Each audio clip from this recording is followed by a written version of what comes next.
ಎಲ್ಲರಿಗೂ ನಮಸ್ಕಾರ. ಈ ನಮ್ಮ ಚಾನಲಲ್ಲಿ ಡಾಕ್ಟರ್ ರಾಜ್ಕುಮಾರ್ ಅವರ ಬಗ್ಗೆ ತಿಳಿದುಕೊಳ್ಳೋಣ. ಸಿಂಗನಲ್ಲೂರು ಪುಟ್ಟಸ್ವಾಮಯ್ಯ ಮುತ್ತುರಾಜ್ ಅಥವಾ ಡಾಕ್ಟರ್ ರಾಜ್ಕುಮಾರ್ ಭಾರತದ ಚಲನಚಿತ್ರದಲ್ಲಿ ಇವರದು ಅಳಿಸಲಾಗದಂತಹ ದೊಡ್ಡ ಹೆಸರು. ಕನ್ನಡಕ್ಕಂತೂ ಇವರು ಕಲ್ಚರಲ್ ಐಕಾನ್, ನಟ ಸಾರ್ವಭೌಮ, ಬಂಗಾರದ ಮನುಷ್ಯ. ಹೀಗೆ ಅಭಿಮಾನಿಗಳು ಪ್ರೀತಿಯಿಂದ 135ಕ್ಕೂ ಹೆಚ್ಚು ಬಿರುದುಗಳನ್ನು ಕೊಟ್ಟು ಆರಾಧಿಸುತ್ತಿರುವಂತಹ ಕನ್ನಡದ ಅಣ್ಣವರು. ಏಪ್ರಿಲ್ 24, 1929ರಂದು ದೊಡ್ಡ ಗಾಜನೂರಿನಲ್ಲಿ ಇವರ ಜನನವಾಗುತ್ತದೆ. ತಂದೆ ಪುಟ್ಟಸ್ವಾಮಯ್ಯ ಹಾಗೂ ತಾಯಿ ಲಕ್ಷ್ಮಮ್ಮ. ಇವರು ರಂಗಭೂಮಿಯ ಕಲಾವಿದರಾಗಿರುತ್ತಾರೆ. ಪುಟ್ಟಸ್ವಾಮಿ ಅವರು ರಾವಣ, ಹಿರಣ್ಯಕಶಿಪು ಸೇರಿದಂತೆ ಪೌರಾಣಿಕ ಪಾತ್ರಗಳಲ್ಲಿ ಮಿಂಚುತ್ತಿರುತ್ತಾರೆ. ಇವರ ನಟನೆಯನ್ನು ನೋಡುತ್ತಾ ಬೆಳೆದ ಡಾಕ್ಟರ್ ರಾಜ್ಕುಮಾರ್ 4ನೇ ತರಗತಿಯಲ್ಲಿ ಶಾಲೆಯನ್ನು ತೊರೆದು ಚಿಕ್ಕ ಪುಟ್ಟ ಪಾತ್ರಗಳಲ್ಲಿ ಅಭಿನಯಿಸಲು ಮುಂದಾಗುತ್ತಾರೆ.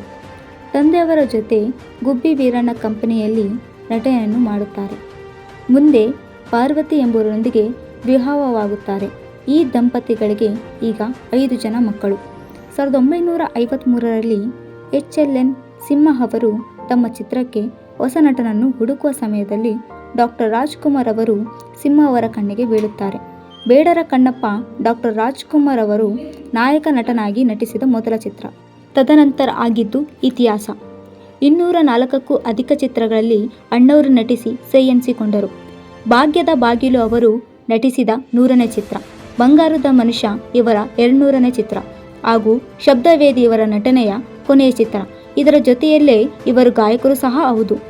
1956ರಲ್ಲಿ ಓಂ ನಮಃ ಶಿವಾಯ ಹಾಡಿನ ಮೂಲಕ ಗಾಯಕರಾಗಿ ಪಾದಾರ್ಪಣೆ ಮಾಡುತ್ತಾರೆ.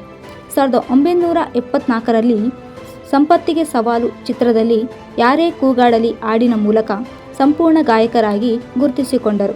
ಹೀಗೆ 300 ಚಿತ್ರಗೀತೆಗಳು ಹಾಗೂ 200 ಭಕ್ತಿ ಮತ್ತು ಜನಪದ ಗೀತೆಗಳನ್ನು ಹಾಡಿದ್ದಾರೆ. ಡಾಕ್ಟರ್ ರಾಜ್ಕುಮಾರ್ ಅವರ 38 ಚಿತ್ರಗಳು 58 ಬಾರಿ 9 ಭಾಷೆಗಳಲ್ಲಿ ರೀಮೇಕ್ ಆಗಿವೆ.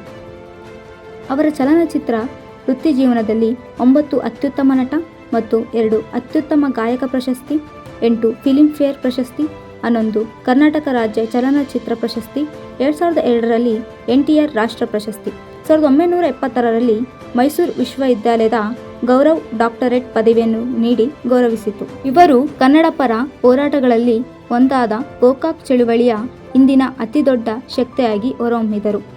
ಜುಲೈ 30, 2000ರಂದು ಡಾಕ್ಟರ್ ರಾಜ್ಕುಮಾರ್ ಅವರನ್ನು ವೀರಪ್ಪನ್ ಗಾಜನೂರಿನ ನಟನಾ ಅರಮನೆಯಿಂದ ಅಪಹರಿಸಿದರು. ಒಟ್ಟು 108 ದಿನಗಳ ನಂತರ ಡಾಕ್ಟರ್ ರಾಜ್ ಅವರನ್ನು 15 ನವೆಂಬರ್ 2000ರಂದು ಯಾವುದೇ ಹಾನಿಯಾಗದಂತೆ ಕರೆತರಲಾಯಿತು. ಏಪ್ರಿಲ್ 12, 2006ರಂದು ಇಡೀ ಕರುನಾಡೆ ಕರ್ನಾಟಕ ರತ್ನ ಡಾಕ್ಟರ್ ರಾಜ್ಕುಮಾರನ್ನು ಕಳೆದುಕೊಂಡ ಕಣ್ಣೀರಿನ ಮಡುವಿನಲ್ಲಿ ಮುಳುಗಿತು. ಹೀಗೆ ನಿಮ್ಮ ಎಲ್ಲರ ಅಣ್ಣವರು ಇಂದಿಗೆ ನೆನಪು ಮಾತ್ರ. ನಮ್ಮ ಈ ಚಾನಲನ್ನು ಲೈಕ್, ಶೇರ್ ಆ್ಯಂಡ್ ಸಬ್ಸ್ಕ್ರೈಬ್ ಮಾಡಿ.